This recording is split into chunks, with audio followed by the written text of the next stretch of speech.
Good morning, students. Today we are going to learn about hydrosphere geography lesson unit 4. In the previous lessons we learnt about lithosphere and atmosphere. So today we are going to focus on hydrosphere.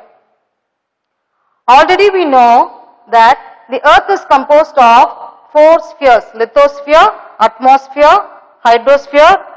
All the 3 together constitutes the biosphere.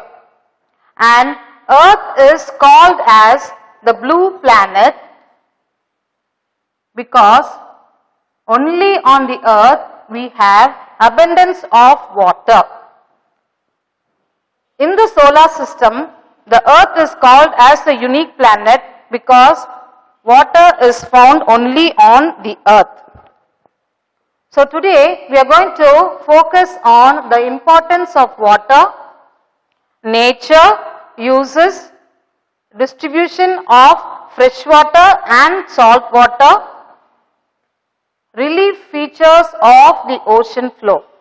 Now on the land we have plains, plateaus, mountains, volcanoes. The same way on the oceans or in the ocean floor we have relief features. So we are going to learn about the relief features of the ocean floor as well. Then the movements of the ocean water, that is the waves, currents, etc. We are also going to learn about the marine resources and the need for conservation of the marine resources. So let us start to know about hydrosphere. One of the most indispensable natural resources on the earth is water. What do you mean by indispensable? Indispensable means a very essential one, very essential, otherwise necessary. So water is necessary for all the living organisms on the earth. So it is very important for everyone.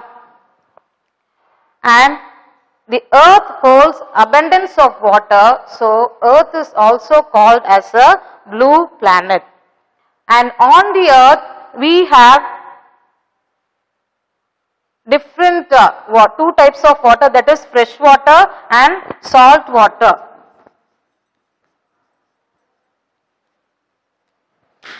What are the resources for the salt water? The seas and the oceans.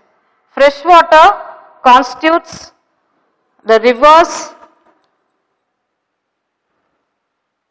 ice caps, glaciers, and also water vapor that is present in minute quantities. Salt water constitutes nearly 97% of the entire water on the earth, and the remaining 3% only is fresh water. Next we are going to learn about the hydrological cycle. Now have you seen a river water? How does it move? It keeps on flowing. It is not static, it keeps on moving. Once again, when we go to the beaches, we see the waves movement. So the movement of water is not static, it keeps on moving now and then. So the movement of water on, above and below the surface of water is termed as hydrological cycle. So the continuous movement of water on, above and below the earth's surface is called as the hydrological cycle. And there are 3 main processes of water. What are they? They are evaporation, condensation and precipitation. All these 3 processes are very essential. Water changes its forms constantly. Sometimes it happens within a blink of an eye. Otherwise, it takes millions of years for the formation of one form to the other. There are different forms of water. Water resources on the earth can be classified into salt water and fresh water, as I told you before. So, this rainwater is considered as the best source of purest form of fresh water. And this, why it is called as the purest form of water? Because it contains very less amount of salt in it compared to the oceans and the seas. A major part of the fresh water is found in the frozen forms in the ice caps and in the glaciers, and these are found only in the polar region where it is extremely cold.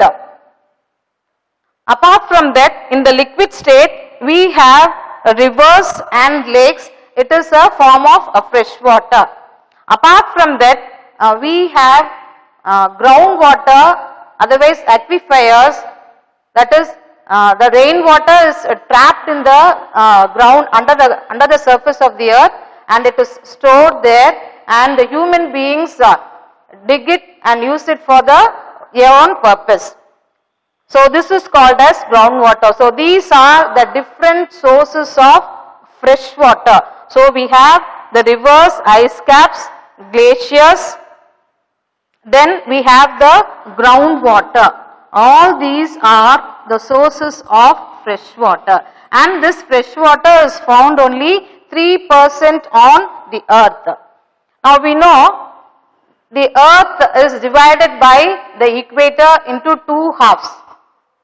So above the equator, it is called as the northern hemisphere, and below the equator, it is called as the southern hemisphere.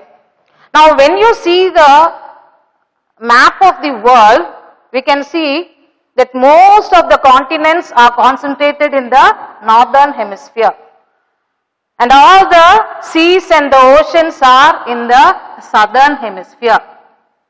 So the northern hemisphere is called as the land hemisphere, and the southern hemisphere is called as a water hemisphere.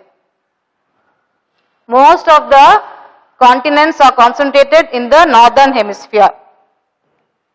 So the northern hemisphere, nearly some 61% of it is land.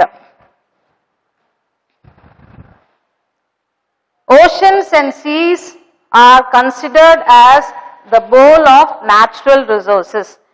We get plenty of fish, we get plants. From those plants, sometimes medicines are made. So they are a resource bowl of the earth because of their immense availability of food that we get from that. Resources we get from the seas and the oceans. We get minerals from the seas and the oceans. So they are very important for human beings. And we have the different seas and the oceans in the world, but not all the minerals are concentrated in particular seas and oceans. It differs. The next topic we are going to focus is relief features of the ocean floor. Now, as I told you before, as we have on the land, on the ocean floor also, we have plains, we have ridges, we have slopes, we have shelves, we have rise. So we are going to see about the relief features of the ocean floor. All these are found on the ocean floor. Students, if you have your textbook, you can refer your textbooks for the diagram, and you can underline the important points as well. So the ocean basins are characterized by the following major relief features. The first one is the continental shelf. Now this continental shelf is a shallow and gently sloping platform that extends from the continent, that is from the landmass into the sea. It is a uniform zone of seabed and it is very important. Why? Because the sunlight penetrates these continental shelf, so there is abundant growth of grass, seaweeds and plankton. So they have a lot of fish. So they are famous for fishing. For example, the Grand Banks of Newfoundland, that is in North America, is a very good fishing ground. The continental shelves, apart from this, they have very good mineral deposits, mineral fuels. So all the drilling and mining activities happen here. For example, Mumbai High in Arabian Sea. So this is famous oil field that is found in the Arabian Sea. So we have good fishing grounds and oil fields in the continental shelf. The next feature is the continental slope. It descends from the edge of the continental shelf to the deep ocean bed and it is the border.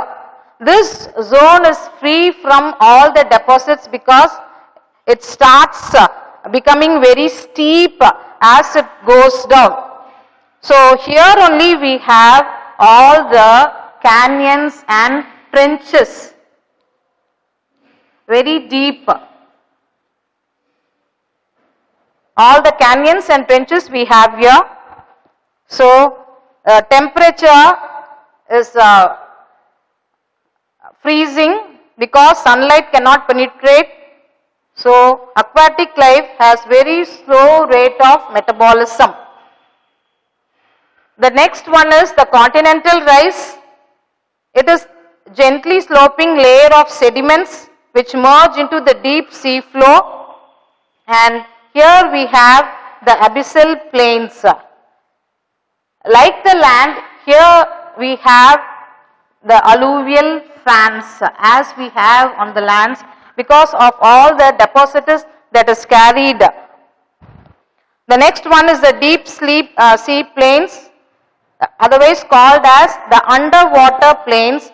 These extend from the continental rise to the mid-oceanic ridge. Here, the land is a plain one, a uniform flat one, and usually they have thick layer of sediments made out of clay, silt and sand.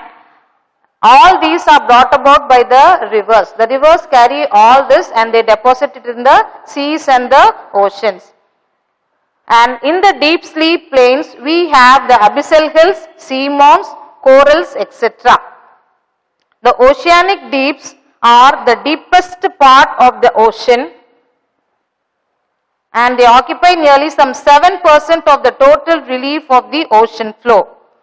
Here it is slightly cooler than the freezing temperature and it is sediment free because most of the trenches are V-shaped and it is very deep. In this part only we have the epicenter of all the earthquakes that happen on the earth. The oceanic ridge is a continuous submarine mountain chain and these mountain chains are made out of basalt rock when the two tectonic plates moves apart. The mid-oceanic ridge is probably the most extensive single feature of the Earth's topography. Two of the most well-known mid-oceanic ridges are the Mid-Atlantic Ridge and the East Pacific Ridge. The next topic we focus is the movement of the ocean water. Now, the ocean water is dynamic. So, the temperature, salinity, density, external forces of the sun, moon and the wind keep the ocean waters moving, and so we have the different movements of the water that is the seas and the oceans, both horizontally and vertically. Waves and currents are in horizontal motion. Waves and currents are in horizontal motion of the water, whereas tides are the vertical movements on the water. So we are going to focus first about the waves. So of all the movements of the ocean, sea waves are considered to be the strongest ones. Sea waves are ripples on the water caused when the winds blow over the sea. The height of the waves differ. When we see the waves on the beaches, we see the difference in the height of the waves, isn't it? Sometimes it may be low, sometimes it may be very high. So, how does this happen? It depends on the speed of the wind, its duration, and the direction from which the wind blows. Sometimes these waves are also caused by the tremors that is felt on the ocean floor down beneath. So, such waves are quite destructive and they are called as tsunami.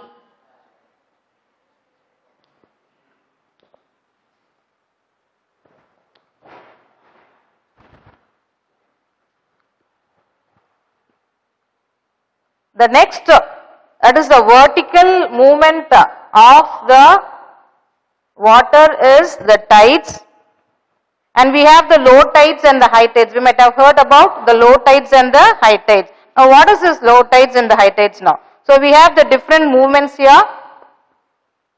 The periodic rise and fall of the sea water due to the gravitational pull of the sun and the moon causes the tides.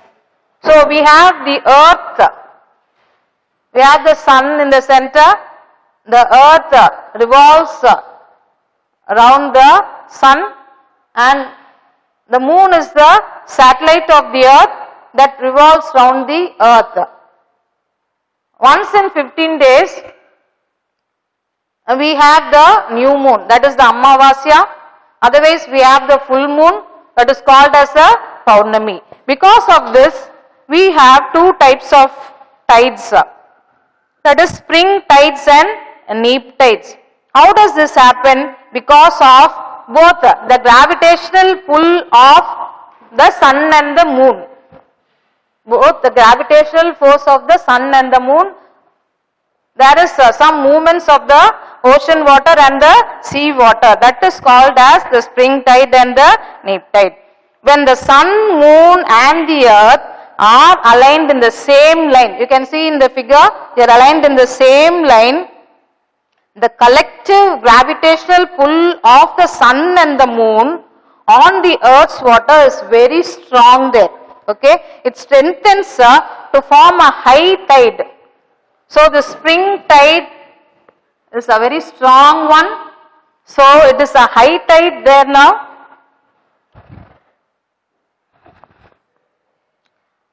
Yes, such tides always occurs on full moon and new moon days. As I told you, the Amavasya and the Paurnami, once in 15 days. When the sun and the moon are at right angles to the earth, you can see in the figure, the gravitational forces work against each other. Both the sides you can see, here also there is a pull by the moon. So the sun also, so both the sides it is pulled. So two sides it is pulled at right angles. It is a low tide there, otherwise called as the spring tide. This happens twice a month, that is when the first and the last quarter of the moon appears. The next one is the ocean current. The movement of the oceanic water on the surface and at the depth in a definite direction is called as the ocean current. and the ocean current are in clockwise movement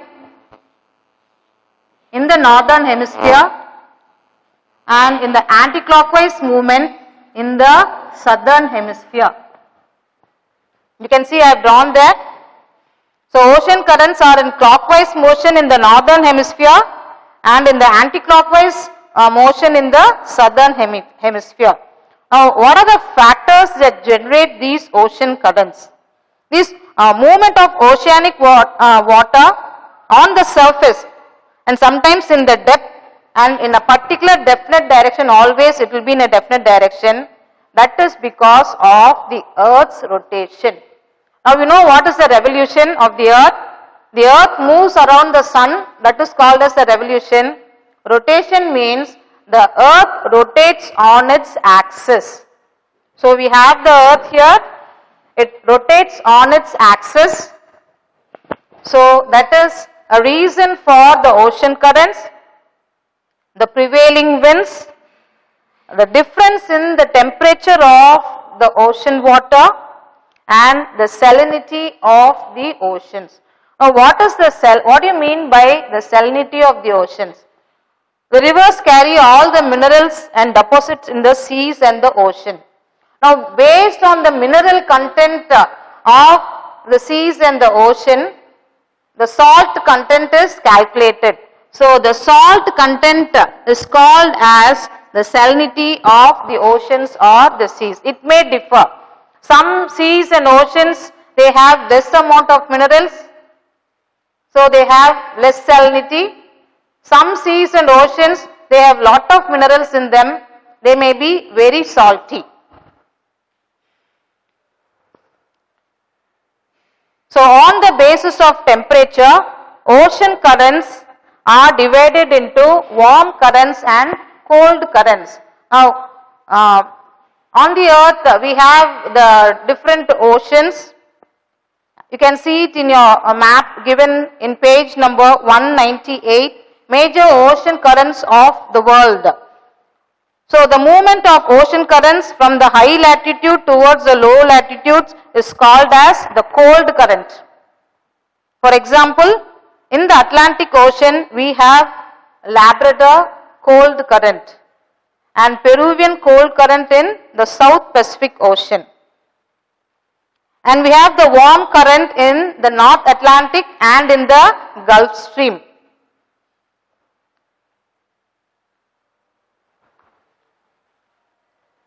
Now what are these marine resources? The marine resources, we have three types: energy resources, mineral resources and biological resources. Energy resources means the energy we get from the waves and the tides.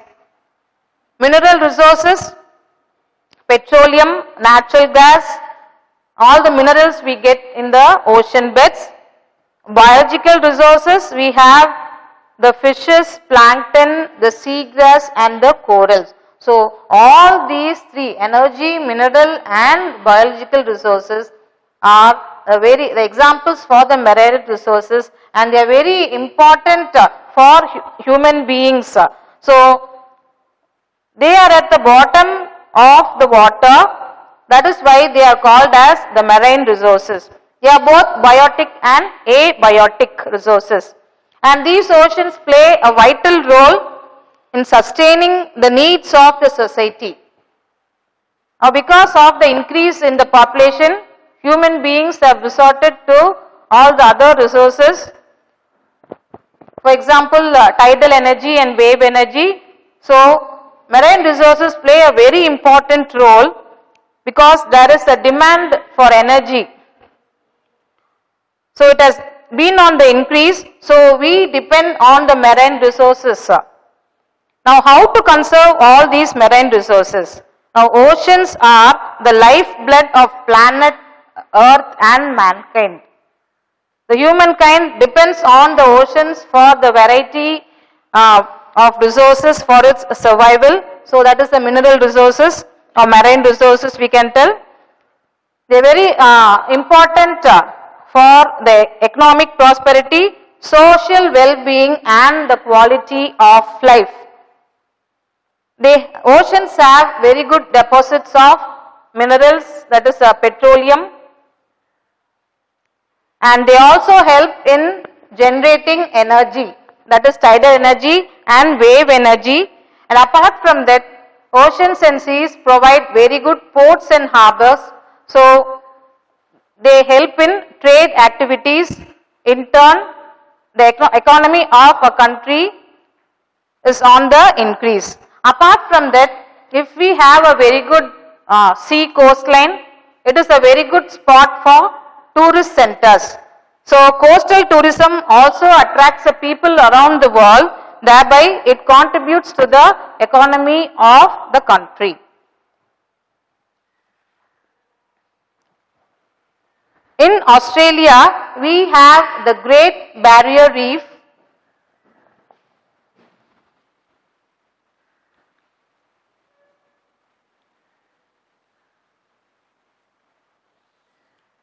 a natural, the world's largest coral reef system, composed of nearly some 2,900 individual reefs and 900 islands, stretching for nearly some 2,000 kilometers.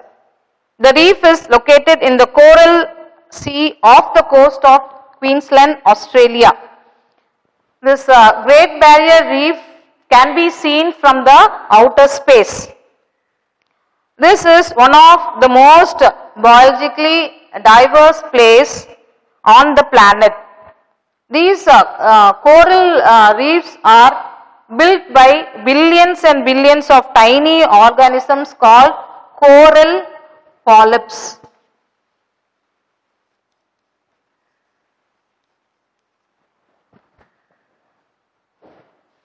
And CNN labeled it as one of the 7 natural wonders of the world. So we'll have a recap of the lesson. So hydrosphere is the third sphere of the earth, and it is the collection of both the fresh water and the sea water on the earth, and we have nearly some 97% of it as salt water and 3% of fresh water. And we have the 5 major oceans of the world: Pacific, Atlantic, Indian, Southern and Arctic Ocean. And we learnt about the relief features of the ocean floor, movement of the ocean water, that is the waves, tides and the ocean currents. The horizontal movement is called the waves, the vertical movement is called the tides, and the ocean currents are influenced by Earth's rotation, prevailing winds, difference in temperature, salinity of oceans. Based on the difference in temperature, they are classified as warm currents and cold currents. And in the ocean currents, we have 2 types, that is the warm and the cold ones. Tides, we have 2 types, the spring tides and the neap tides, how they occur. Then we learnt about the marine resources, energy, mineral, the biological marine resources, the need for conservation of the marine resources. So with that, we come to the end of the lesson.